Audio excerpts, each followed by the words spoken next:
Bismillahirrahmanirrahim. Assalamualaikum warahmatullahi wabarakatuh. Kembali lagi dengan gue Ronan Handoyo di Ronan Handoyo Files. Semoga hari ini gue bisa kuat menceritakan apa yang gue alami 2 tahun yang lalu, tepatnya di tahun 2022. Ini ada hubungannya dengan teman gue semasa SMA, adik kelas. Kita flashback sedikit ke tahun 99.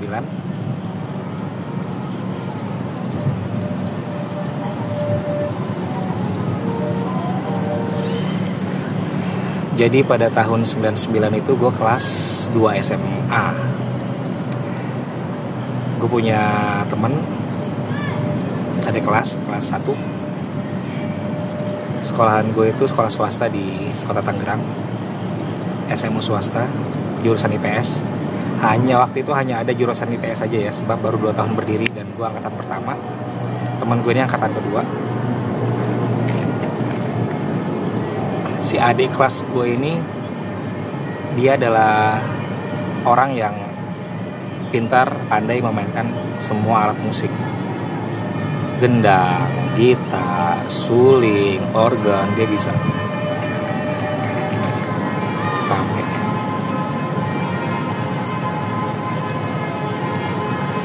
Jadi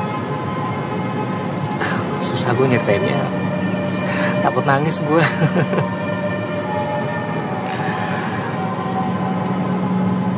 Kita sama-sama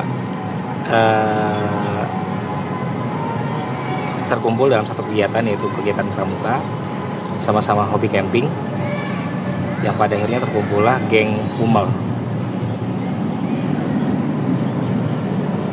dimana di situ isinya anak-anak introvert, beberapa anak introvert.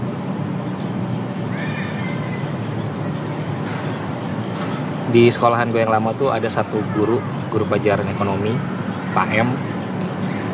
Ini guru tuh sebulan bisa nggak masuk 2-3 kali setiap ada pelajarannya. Jadi entah pada hari apa gue lupa, Pak M ini nggak masuk. Padahal setelah di kelas gue, kelas 2, Pak M harus masuk di kelas 1 gitu kan. Karena jam kosong, langsung dong gue ke kelas sebelah, ke kelas 1. Woi, kosong nih, Pak M nggak masuk. Asik, kata anak-anak kelas 1 kan. Karena mereka juga gak suka sama Pak M. Paling sebel tuh pelajaran ekonomi itu. Yang dibahasnya cuma jengkol doang. Yang pada akhirnya gue nyebut adik kelas gue ini kan Mamen ya. Men, biasa. Apaan? Biasa, genjerang-genjreng. Oh iya, kita dangdutan sekarang ya. Jadi dia tuh mainin semua musik tuh bisa, genre tuh semua bisa, dangdut, pop, bisa semua dimaininnya. Jadi kan semua alat musik tuh ada di atas ruang OSIS ya. Dan ruang OSIS kuncinya gue yang megang. Waktu itu sekolahan gue tuh kegiatannya, ekskulnya tuh ada Qosidah, pramuka, PMR. Jadi kita aktifin di pramuka. Mana kuncinya, kata si Mamet? Nih, ambil di atas. Ambil dia gitar, gendang, sama tamborin. Apa ya? Kayak cerekan kalau kita bilang.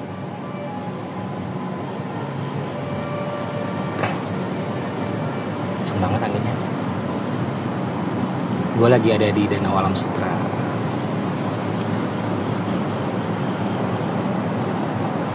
Kok dari tadi gue fokus di sebelah kiri dulu ya? Ke sebelah sini ada apa nih?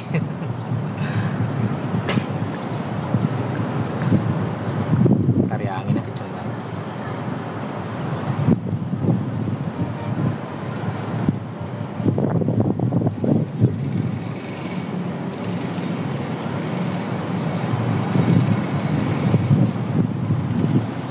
Pasti ini suara anginnya kedengeran. Gua nge-record ini jam 3.23 saat Imlek. Di tanggal 29. Ntar dulu anginnya makin kencang, pasti kedengeran.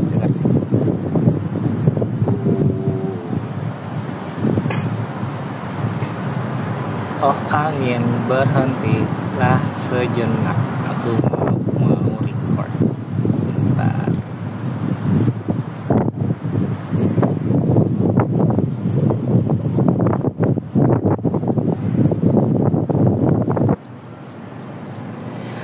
Yang pada akhirnya dangdutanlah kita di kelas. Suaranya ramai kedengaran sampai ke kantor. Saat itu memang kondisi kantor lagi kosong. Kepala sekolah sudah pulang. Hanya ada guru-guru yang ada di waktu itu cuma 2 kelas ya. Pak M itu kan pelajaran terakhir, ya otomatis udah nggak ada guru lagi dong. Hanya ada tata usaha namanya Bu Tuti. Orangnya cantik. Waktu itu dia sekitar umur 22-25an kalau nggak salah. Ke kelas, ada apa sih nih? Berisik banget, rame-rame. Suaranya kedengaran sampai ke kantor, kata Bu Tuti kan.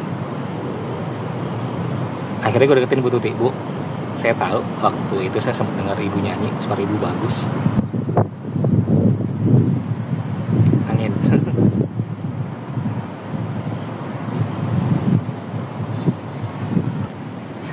Mau gabung gak Bu? Daripada ibu bete di kantor sendirian. Akhirnya dia celangak-celinguk kanan kiri. Boleh. Langsung tutup pintu kelas. Ternyata lagu kesukaan Bu Tuti adalah Sekuntum Mawar Merah. Udahlah. Kita collab tuh murid sama tata usaha di situ. Semenjak kejadian itu, setiap ada jam kosong, gak dengar suara rame, Bu Tuti pasti ke kelas 1 buat nyanyi. Udah. Kita kembali ke tahun 2022. Di tahun itu gue masih ngajar di salah satu MI di daerah Tangerang juga. Jadi gue kalau ngajar tuh pakai sepeda. Burung kedasi itu.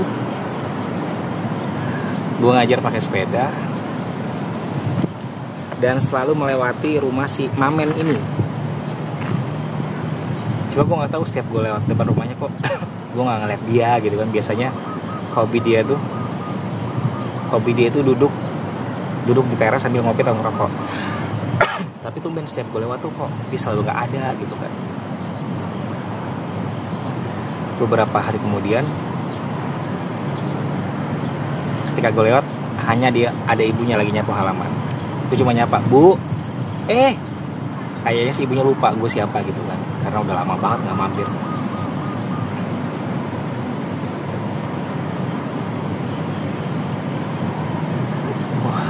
Gak bisa gue nyeritainnya nih, berat banget.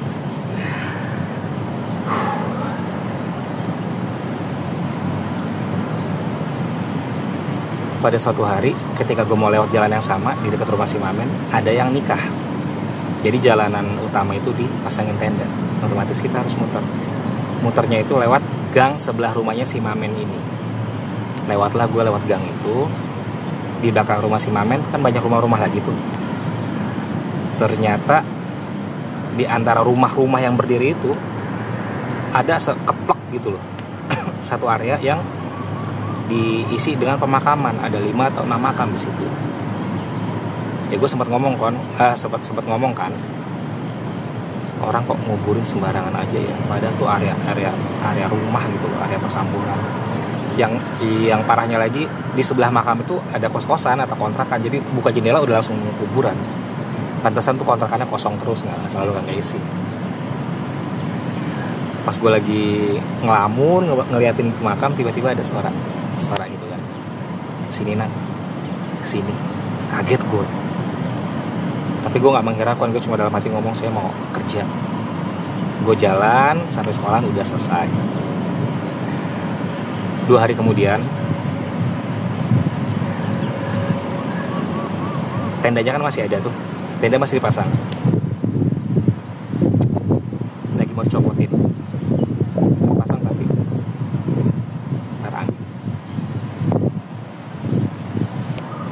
terpasang tapi dalam tahap udah mau dicopotin, ya otomatis gue harus lewat gang itu lagi gitu kan, gang yang ada makam itu. Ketika gue lewat di jalan itu lagi, ada suara lagi, sini gitu. Tapi gue nggak menghiraukan sekarang. Udah beberapa hari kemudian Suatu malam abang gue datang. Abang gue pulang ke rumah habis main dari rumah Budi. Nan sini Nan. Apaan? Lo tau nggak si Mamen udah meninggal? Serius lo, gue gituin kan? Iya, tahun kemarin pas lagi COVID. Langsung gue diem sediem-diemnya. Saat beberapa jam sebelum abang gue bilang Mamen meninggal, gue lagi buka-buka album foto yang berisi kenangan kita gitu kan, kenangan teman-teman geng Kumau itu waktu lagi camping, ketika lagi di stasiun Juanda nunggu kereta.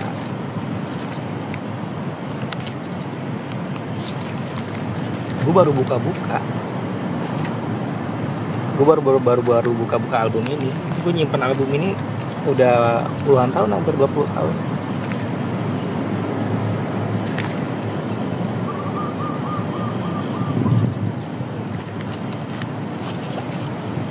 Ataunya langsung dapat kabar kalau dia itu udah nggak ada setahun lalu pas COVID. Sebelum abang gue ngomong, pada beberapa jam sebelumnya gue megang album ini. Gue kaget gitu kan, kapan setahun yang lalu pas COVID, dia kena COVID. Paginya pas gue mau berangkat ngajar, sholat asar. Jadi pagi itu pas gue mau berangkat ngajar lagi, setelah dikasih info malam-malam sama abang gue kalau Mamen udah meninggal, pas gue sebelum berangkat ngajar, gue mampir dulu ke rumah dia. Lagi dan lagi gue ngeliat ibunya lagi nyapu halaman. Gue turun dari sepeda, cium tangan. Ibu ingat saya, Bu. Iya, kamu Runan kan. Pas habis ngomong kayak gitu, dia meluk gue, ibunya. Kemana aja Nan, tiap lewat kok gak pernah mampir. Dia peluk gue dan ngomong, Mamen udah gak ada, kata dia gitu. Ya udah, gue peluk balik kan. Gue bilang, Bu, nanti siang pulang ngajar saya kesini. Saya ngajar dulu ya Bu, nanti siang saya kemarin gitu kan. Udah, dan qadarullah-nya ternyata siang itu gue gak bisa ke rumahnya.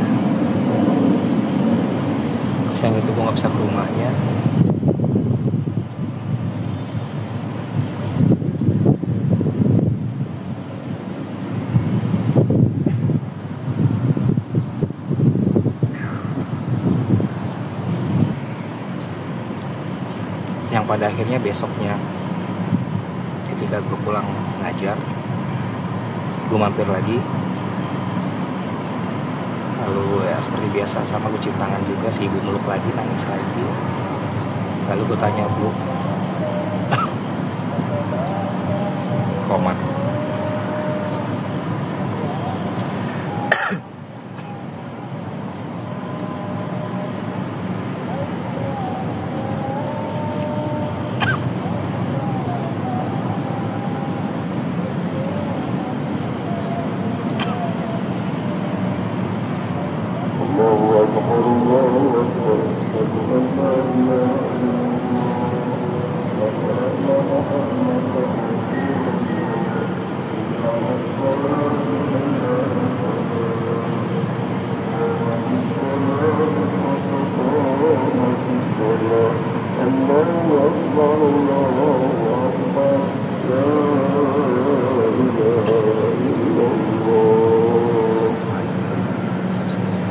Lanjut ya. Akhirnya gue nanya, Bu, makamnya di mana? Deket tuh Nan, belakang rumah kok. Gue pas si ibu bilang di belakang rumah, gue langsung tek.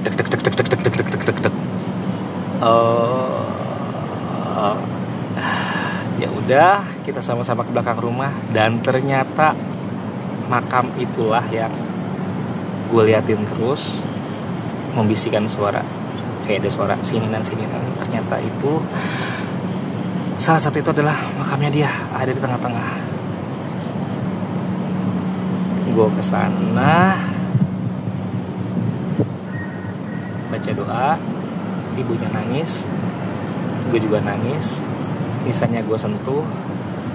Ketika gue lagi nyentuh nisannya itu, flashback ke 20 tahun yang lalu gitu kan. Rasanya tuh gimana ya, 20 tahun itu rasanya cuma kayak 1 jam gitu. Cepet banget.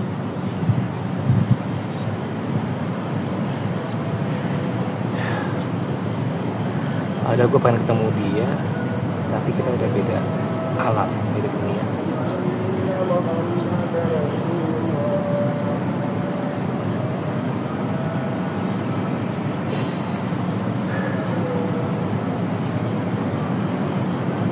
Jadi buat kalian yang masih punya sahabat, jagalah hubungan persahabatan kalian ya. Jangan sampai nyesel nantinya.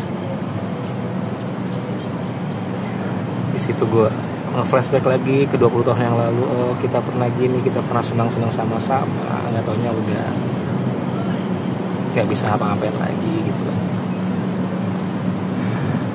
Baca doa, pulang.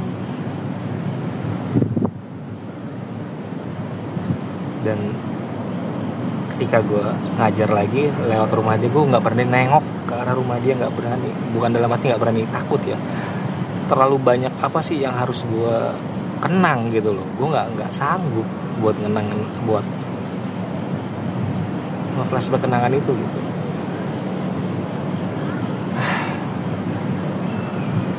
Buat kalian yang punya kenangan manis dengan sahabat kalian, teman dekat kalian yang udah nggak ada, ataupun siapa yang kalian sayangi tapi udah nggak ada, tolong komen di sini pengalaman apa yang nggak bisa kalian lupakan dengan orang-orang yang kalian sayangi, dengan teman dekat kalian, baik yang masih ada ataupun lost contact, nggak tahu kemana.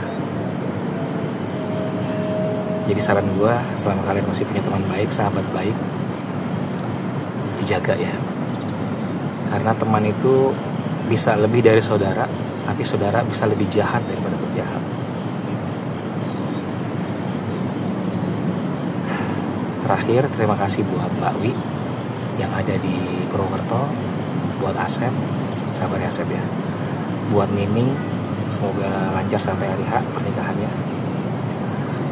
Terima kasih untuk Teh Dini yang ada di Taiwan, untuk juragan Pak Akila yang ada di Kota Lampung.